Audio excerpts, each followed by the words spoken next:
नमस्कार विद्यार्थी मित्रांनो, ज्ञानशारदा यूट्यूब चॅनलमध्ये आपले स्वागत करतो.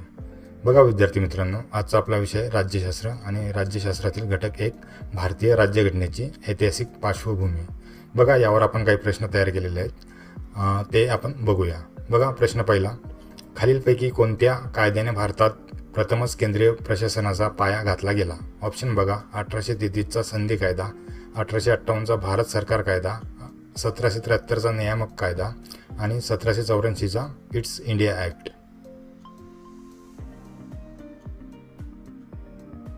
आन्सर येईल सी, 1773चा नियामक कायदा.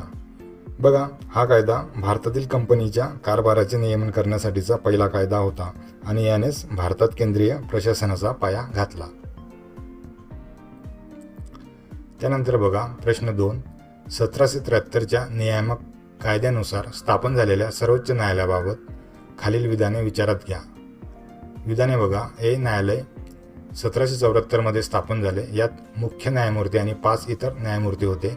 वरीलपैकी कोणते विधान बरोबर आहे?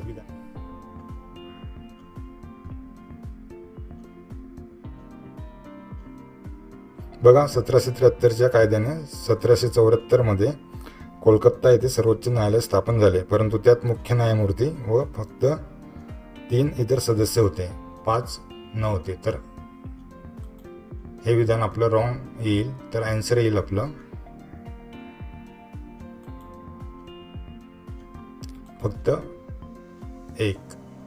बघा हे न्यायालय 1774 स्थापन झाले 1773च्या नियामक कायद्यानुसार कोलकाता येथे.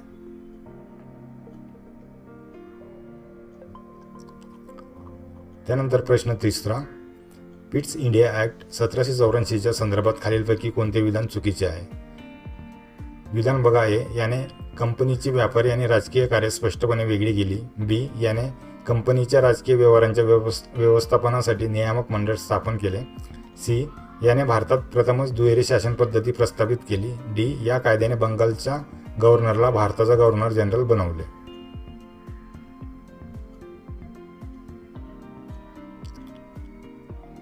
आन्सर येईल डी, हे विधान चुकीचे आहे. या कायद्याने बंगालचा गव्हर्नर भारताचा गव्हर्नर जनरल बनला होता, तर हे चुकीचं आहे. बंगालचा गव्हर्नर हा 1833च्या संधी कायद्याने बनला होता. ओके. त्यानंतर बघा प्रश्न 4, खालीलपैकी कोणत्या कायद्याने ईस्ट इंडिया कंपनीचे व्यापारी संस्था म्हणून अस्तित्व संपुष्टात आणून ती केवळ एक प्रशासकीय संस्था बनली?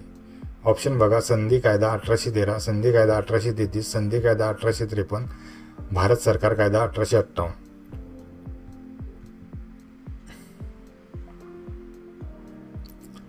आन्सर येईल बी, संधी कायदा 1833.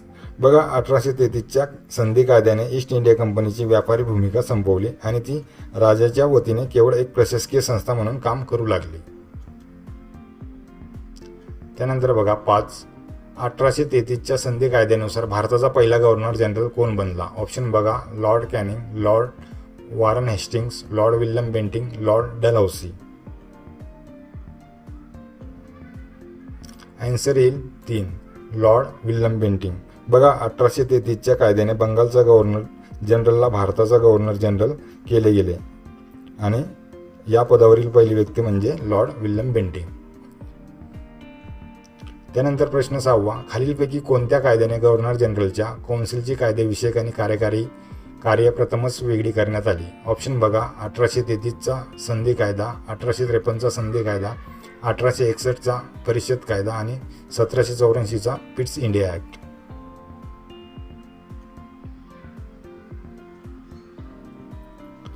आन्सर येईल बी, 1853चा संधी कायदा.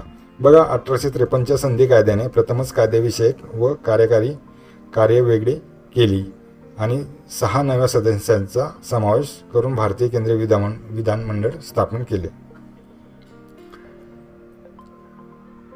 त्यानंतर बघा प्रश्न 7, नागरी सेवांच्या निवडीसाठी खुल्या स्पर्धा पद्धतीची शिफारस करण्यासाठी 1854 कोणती समिती नेमण्यात आली? ऑप्शन बघा, ली कमिशन, हंटर समिती, मेकाले समिती, सायमन कमिशन. आन्सर येईल सी, मेकाले समिती. बघा 1853च्या कायद्यानुसार नागरी सेवांसाठी खुली स्पर्धा सुरू झाली आणि त्यासाठी 1854मध्ये मेघालय समिती नियुक्त केली गेली होती.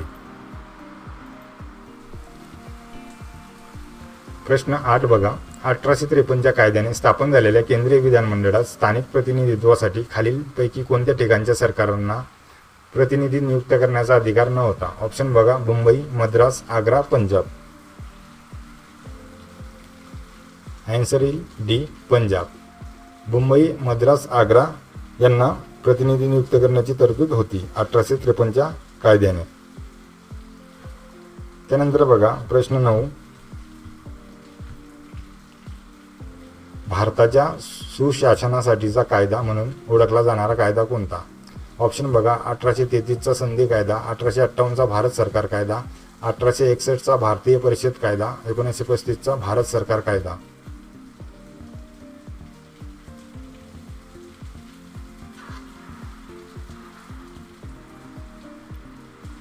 आन्सर येईल बी, 1858चा भारत सरकार कायदा. बघा 1857च्या उठावानंतर 1858मध्ये करण्यात आलेला हा कायदा भारताच्या सुशासनासाठीचा कायदा म्हणून ओळखला जातो. त्यानंतर बघा 10, 1858च्या कायद्यानुसार निर्माण करण्यात आलेली भारत मंत्री secretary of state for India पदाबाबत योग्य विधान निवडा. तो ब्रिटिश मंत्रिमंडळाचा सदस्य नव्हता. त्याला मदत करण्यासाठी 10 सदस्यांचे कौन्सिल होते. इंडिया कौन्सिल ही एक सल्लागार स्वरूपाची संस्था होती. व्हाईसरॉय हा इंडिया कौन्सिलचा अध्यक्ष होता. आन्सर येईल सी, इंडिया कौन्सिल ही एक सल्लागार स्वरूपाची संस्था होती. बाकी विधाने सर्व चूक आहेत. बघा भारत मंत्री हा ब्रिटिश मंत्रिमंडळाचा सदस्य होता. त्याला 15 सदस्यांची कौन्सिल मदत करत असे व भारत मंत्री स्वतः या कौन्सिलचा अध्यक्ष होता.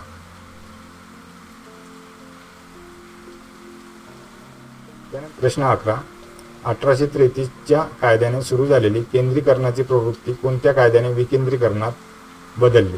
ऑप्शन बघा, 1858चा कायदा, 1861चा भारतीय परिषद कायदा, 1892चा परिषद कायदा, 1909चा मोर्ले मिंटो कायदा.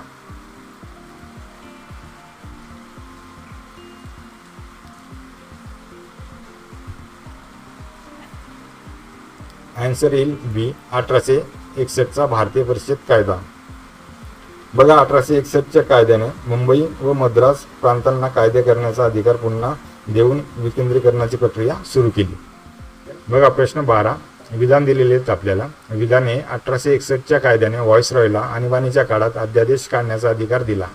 कारण आर, या अध्यादेशाचा कालावधी जास्तीत जास्त 1 वर्षाचा होता. ऑप्शन दिलेले आहेत आपल्याला. ए आणि आर दोन्ही बरोबर असून आर हे एचे योग्य स्पष्टीकरण आहे.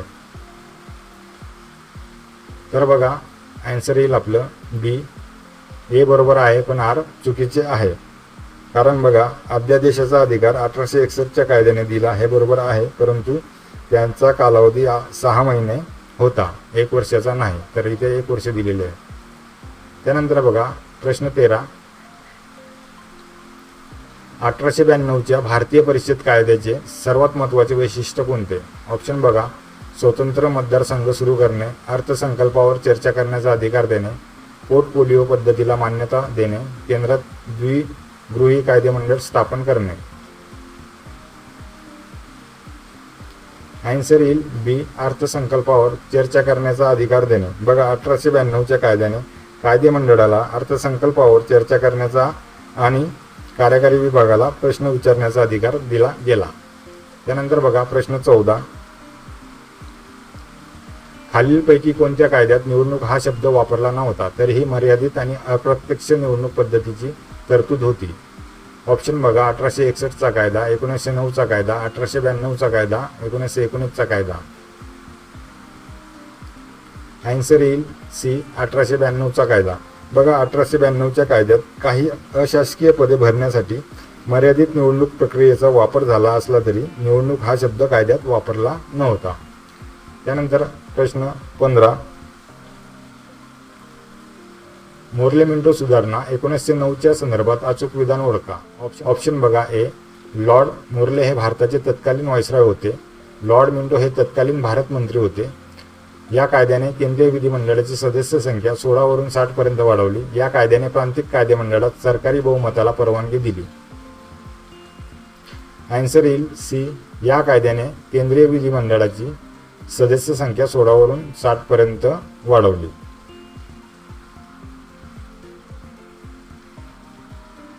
बघा, यामध्ये लॉर्ड मोर्ले भारत मंत्री होते आणि लॉर्ड मिंटो हे व्हाईसरॉय होते.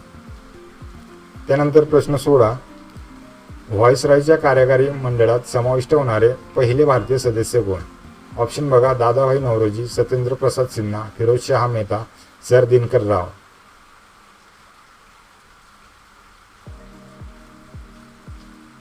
आन्सर येईल बी. सत्येंद्र प्रसाद सिन्हा.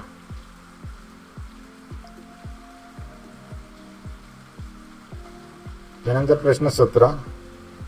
लॉर्ड मिंटो यांना सांप्रदायिक मतदारसंघाचे जनक का म्हटले जाते? ऑप्शन बघा, त्यांनी दलितांना स्वतंत्र मतदारसंघ दिले, त्यांनी शिखांना स्वतंत्र मतदारसंघ दिले, त्यांनी मुस्लिमांसाठी धर्मावर आधारित स्वतंत्र प्रतिनिधित्व मान्य केले, त्यांनी ख्रिश्चनांना स्वतंत्र मतदारसंघ दिले. आन्सर येईल सी. त्यांनी मुस्लिमांसाठी धर्मावर आधारित स्वतंत्र प्रतिनिधित्व मान्य केले. बघा, 1909च्या कायद्याने मुस्लिमांना स्वतंत्र मतदारसंघ देऊन सांप्रदायिकतेला कायदेशीर स्वरूप दिले, म्हणून मिंटो यांना याचे जनक मानले जाते. प्रश्न 18. ब्रिटिश सरकारने भारतात जबाबदार सरकार स्थापन करण्याचे आपले ध्येय प्रथमच कधी घोषित केले? ऑप्शन बघा, 20 ऑगस्ट 1917, 15 ऑगस्ट 1947, 26 जानेवारी 1950, 3 जानेवारी 1947. आन्सर येईल ए. 20 ऑगस्ट 1917. बघा, 20 ऑगस्ट 1917 रोजी ब्रिटिश सरकारने पहिल्यांदाच भारतात टप्प्याटप्प्याने जबाबदार सरकार स्थापन करण्याचे उद्दिष्ट घोषित केले होते. त्यानंतर प्रश्न 19. 1919च्या मॉन्टेग्यू चेम्सफोर्ड कायद्यान्वये प्रांतामध्ये कोणती शासन पद्धती सुरू करण्यात आली? ऑप्शन बघा, लोकशाही पद्धती, द्विदल शासन पद्धती, संघराज्य पद्धती, हुकुमशाही पद्धती.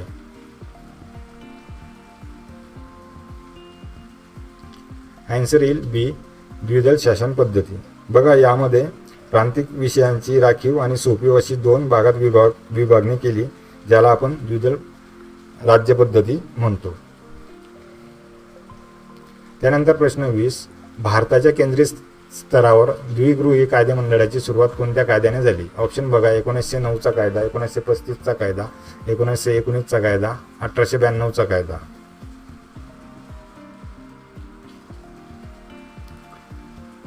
आन्सर येईल सी. 1919चा कायदा. बघा, 1919च्या कायद्याने केंद्रात प्रथमच द्विगृही कायदेमंडळ म्हणजे काउन्सिल ऑफ स्टेट्स व सेंट्रल लेजिस्लेटिव्ह असेंब्ली निर्माण झाली. त्यानंतर बघा, प्रश्न 21. 1919च्या कायद्यानुसार व्हाईसरॉयच्या कार्यकारी मंडळातील 6 पैकी किती सदस्य भारतीय असणे आवश्यक होते? ऑप्शन बघा, 2, 3, 4, 6. तर आन्सर येईल आपलं बी. 3. बघा, व्हाईसरॉयच्या कार्यकारी मंडळातील 6 पैकी 3 सदस्य कमांडर इन चीफ सोडून भारतीय असणे बंधनकारक केले गेले, म्हणजे सरसेनापती सोडून 3 आवश्यक होते. त्यानंतर बघा 22. 1919च्या कायद्याने कोणाला स्वतंत्र मतदारसंघ प्रदान केले नाहीत? ऑप्शन बघा, शीख, भारतीय Christian, Anglo Indian, Maratha. Answer येईल डी. मराठा. बघा, 1919च्या कायद्याने शीख, भारतीय ख्रिश्चन, अँग्लो इंडियन आणि युरोपियन यांना स्वतंत्र मतदारसंघ देऊन सांप्रदायिक तत्वाचा विस्तार केला गेला. त्यानंतर बघा प्रश्न 23. भारतात नागरी सेवकांच्या भरतीसाठी केंद्रीय लोकसेवा आयोगाची स्थापना कोणत्या समितीच्या शिफारशीनुसार झाली? ऑप्शन बघा, मेघालय समिती, ली कमिशन, सायमन कमिशन, हंटर आयोग. आन्सर येईल बी. ली कमिशन 1923-24. बघा, ली कमिशनच्या शिफारशीनुसार 1926 मध्ये केंद्रीय लोकसेवा आयोगाची स्थापना करण्यात आली. त्यानंतर बघा प्रश्न 24. 1919च्या कायद्यान्वये खालीलपैकी कोणते नवीन पद लंडनमध्ये निर्माण करण्यात आले? ऑप्शन बघा, भारत मंत्री, भारताचे उच्च आयुक्त, व्हाईसरॉय, कौन्सिल अध्यक्ष. आन्सर येईल बी भारताचे उच्च आयुक्त.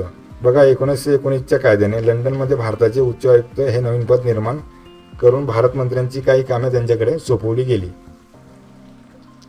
त्यानंतर बघा प्रश्न 25. सायमन कमिशनने 1927च्या आपल्या अहवालात खालीलपैकी कोणती शिफारस केली नव्हती? ऑप्शन बघा. प्रांतातील द्विदल शासन पद्धती रद्द करावी, सांप्रदायिक मतदारसंघ सुरू ठेवावेत, ब्रिटिश भारत आणि संस्थानांचे संघराज्य स्थापन करावे, भारतात त्वरित पूर्ण स्वातंत्र्य द्यावे. आन्सर येईल डी. भारतात त्वरित पूर्ण स्वातंत्र्य द्यावे. ही शिफारस सायमन कमिशनमध्ये नव्हती. बघा सायमन कमिशनने द्विदल शासन रद्द करणे, सांप्रदायिक मतदारसंघ चालू ठेवणे व संघराज्याची शिफारस केली होती, परंतु स्वातंत्र्याची शिफारस केली नव्हती. त्यानंतर प्रश्न 26. ऑगस्ट 1932 मध्ये जातीय निवाडा कोणी घोषित केला? ऑप्शन बघा. Winston Churchill, Ramsay MacDonald, Lord Irwin, Clement ॲटली.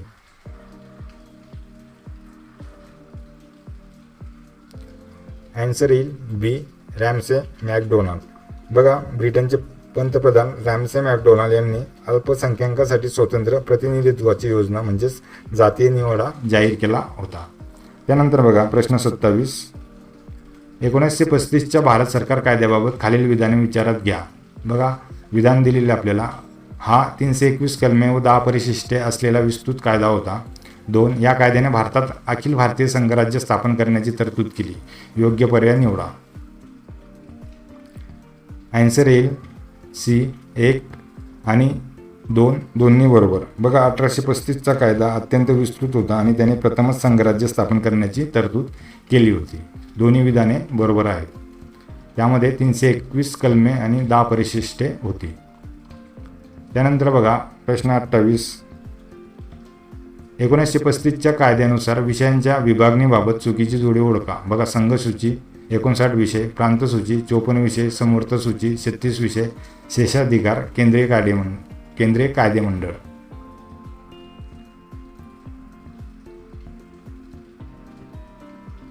चुकीची जोडी येईल बघा डी. शेषाधिकार, केंद्रीय कायदेमंडळ. तर 1935च्या कायद्यानुसार शेषाधिकार व्हॉइसरॉयला देण्यात आले होते.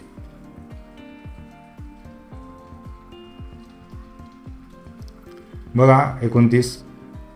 1935च्या कायद्याने खालीलपैकी काय साध्य झाले? ऑप्शन बघा. प्रांतामध्ये द्विदल शासन पद्धती सुरू झाली, प्रांतीय स्वायत्तता सुरू झाली, भारत परिषद अधिक मजबूत झाली, मतदानाचा अधिकार सर्व भारतीयांना मिळाला. आन्सर येईल बी. प्रांतीय स्वायत्तता सुरू झाली. बघा 1935च्या कायद्याने प्रांतातील द्विदल शासन रद्द करून त्यांना स्वायत्तता दिली आणि भारत परिषद मात्र या कायद्याने रद्द केली.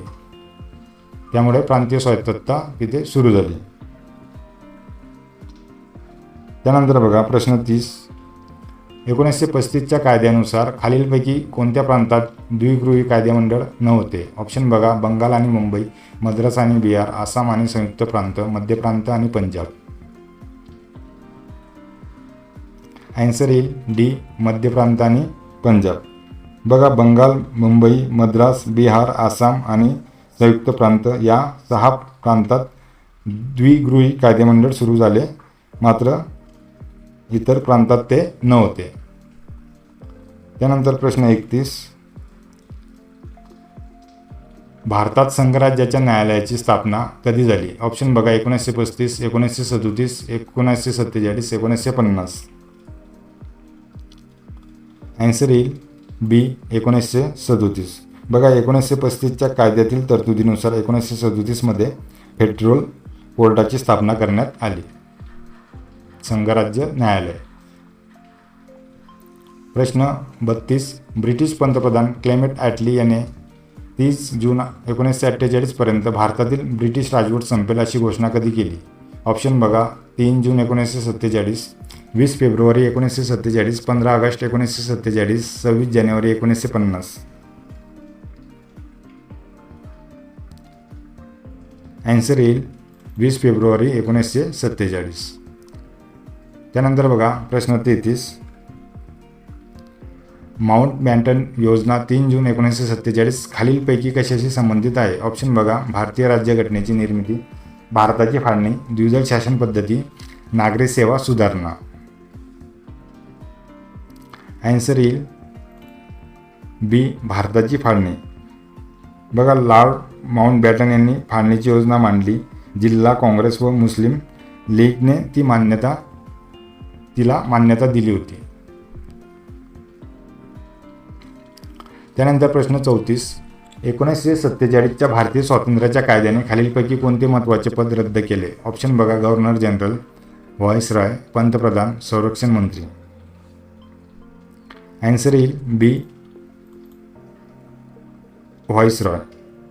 बघा, या कायद्याने व्हाईसरॉय हे पद रद्द केले आणि प्रत्येक देशासाठी स्वतंत्र गव्हर्नर जनरल पद दिले. त्यानंतर बघा प्रश्न 35. 1947च्या कायद्यानुसार जोपर्यंत नवीन घटना तयार होत नाही तोपर्यंत राज्यकारभार कोणत्या कायद्यानुसार चालणार होता? ऑप्शन बघा, 1919चा कायदा, 1861चा कायदा, 1935चा भारत सरकार कायदा, 1858चा कायदा. आन्सर येईल सी, 1935चा भारत सरकार कायदा. प्रश्न 36. विधेयकावरील नकाराधिकार वापरण्याचा ब्रिटिश सम्राटाचा अधिकार कोणत्या कायद्याने काढून घेण्यात आला? ऑप्शन बघा, 1935चा कायदा, 1947चा भारतीय स्वातंत्र्य कायदा, 1919चा कायदा, 1892चा कायदा.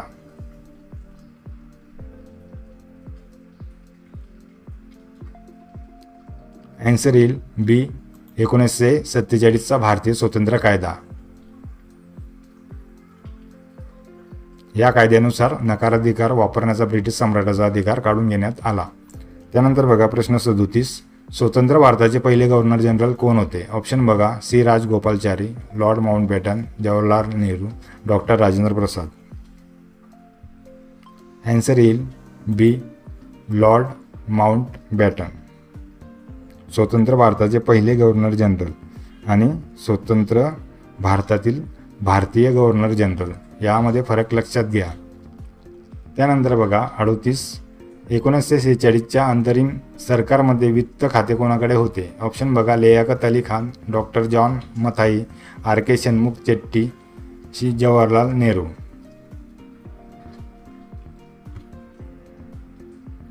आन्सर येईल ए, लियाकत अली खान. बघा, अंतरिम सरकारमध्ये मुस्लिम लीगचे लियाकत अली खान हे वित्तमंत्री होते. त्यानंतर बघा प्रश्न 39. 1947च्या स्वतंत्र भारताच्या पहिल्या मंत्रिमंडळात कायदा लॉ मंत्री कोण होते? ऑप्शन बघा, जोगिंदरनाथ मंडल, डॉक्टर B.R. आंबेडकर, सरदार वल्लभभाई पटेल, मौलाना आझाद.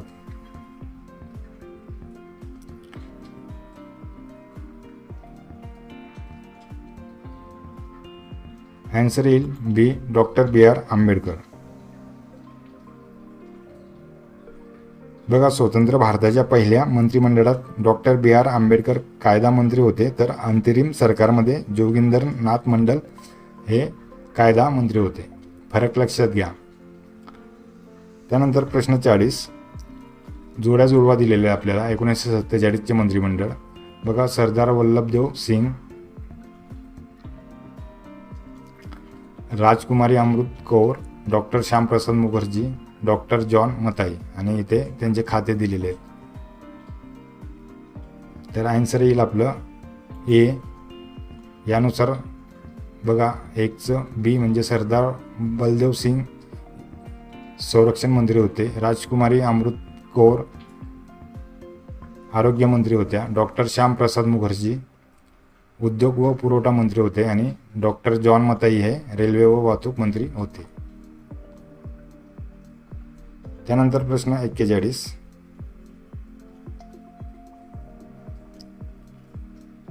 भारतासाठी संविधान सभेची संकल्पना 1934 मध्ये प्रथम कोणी मांडली? ऑप्शन बघा, जवाहरलाल नेहरू, महात्मा गांधी, M.N. रॉय, B.N. राव.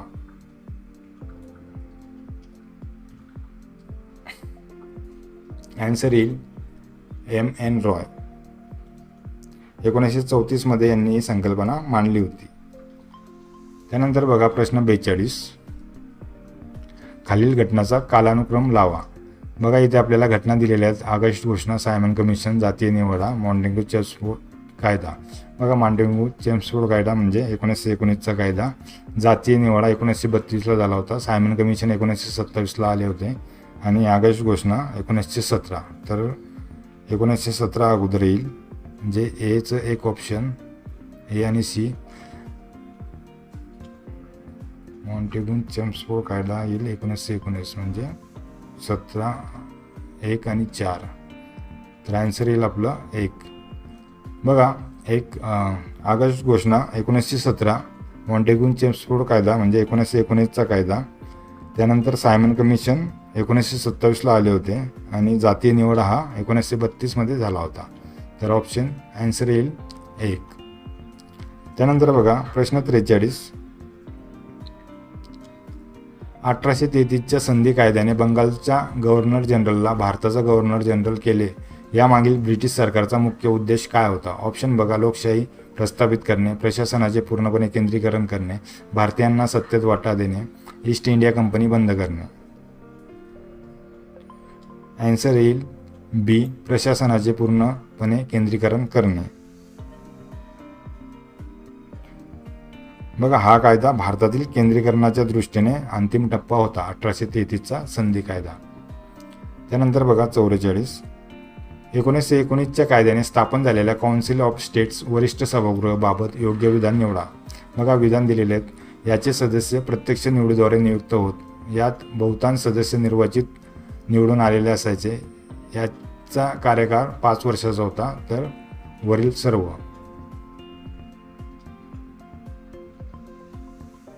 आन्सर येईल बी, यात बहुतांश सदस्य निवडून आलेले असायचे. म्हणजे 1919च्या कायद्याने केंद्रात द्विगृही कायदेमंडळ आणले.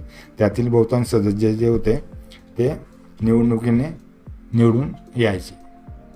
त्यानंतर बघा 45. पोर्टफोलिओ किंवा खातेनी या पद्धतीला कोणत्या कायद्याने कायदेशीर मान्यता मिळाली? ऑप्शन बघा 1833, 1858चा कायदा, 1861चा परिषद कायदा, 1892चा कायदा. आन्सर येईल सी, 1861चा परिषद कायदा. बघा लॉर्ड कॅनिंग यांनी 1859मध्ये सुरू केलेल्या पोर्टफोलिओ पद्धतीला 1861च्या कायद्याने मान्यता दिली. पोर्टफोलिओ म्हणजे खातेनिहाय पद्धत. त्यानंतर बघा प्रश्न 46. खालीलपैकी कोणाला सांप्रदायिक प्रतिनिधित्वाचा विस्तार मानले जाते? ऑप्शन बघा 1892चा कायदा, 1919चा कायदा, 1935चा कायदा, बी आणि सी दोन्ही. आन्सर येईल डी, बी आणि सी दोन्ही. बघा 1919ने शीख ख्रिश्चनांना तर 1935ने दलित, महिला व कामगारांना स्वतंत्र मतदारसंघ देऊन सांप्रदायिकतेचा विस्तार केला गेला. त्यानंतर बघा 47. 1946च्या अंतरिम सरकारमध्ये कामगार खाते कोणाकडे होते? ऑप्शन बघा जगजीवन राम, आसफ अली, CS बाबा, सरदार पटेल. आन्सर येईल 1, जगजीवन राम. त्यानंतर प्रश्न 48. पिट्स इंडिया ॲक्ट 1784ने भारतातील कंपनीच्या क्षेत्राला प्रथमच काय संबोधले? ऑप्शन बघा ब्रिटिश वसाहत, ब्रिटिशांच्या ताब्यातील क्षेत्र, ईस्ट इंडिया कंपनीचे साम्राज्य, भारतीय युनियन. आन्सर येईल ब्रिटिशांच्या ताब्यातील क्षेत्र. या कायद्याने बघा प्रथमच ब्रिटिशांच्या ताब्यातील क्षेत्र हा शब्द वापरला गेला. त्यानंतर बघा 49. 1935च्या कायद्यान्वये कोणत्या नवीन संस्थांची स्थापना झाली? ऑप्शन बघा reserve bank of India, federal court, संघराज्य लोकसेवा आयोग.